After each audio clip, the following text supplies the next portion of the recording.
Hello guys, welcome back to a new video of Tech Helpline. Today in this video, I'm going to show you how you can sign up for your Hotmail account. Keep watching the video till the end and don't forget to subscribe to our channel by hitting the subscribe button. Also press the notification bell icon so that YouTube will notify you whenever we post a new video.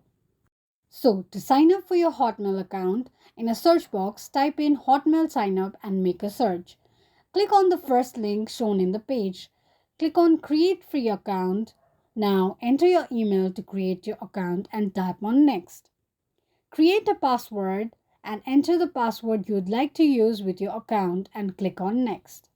On the next page, type in your first and last name and click on the Next option. Select a country or a region and enter the date of birth and then type on Next.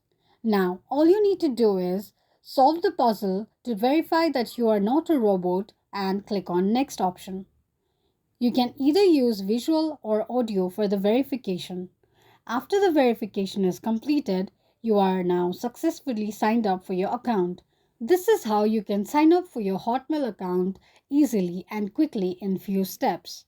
If you have any thoughts or queries, let us know in the comment section. Thank you so much for watching.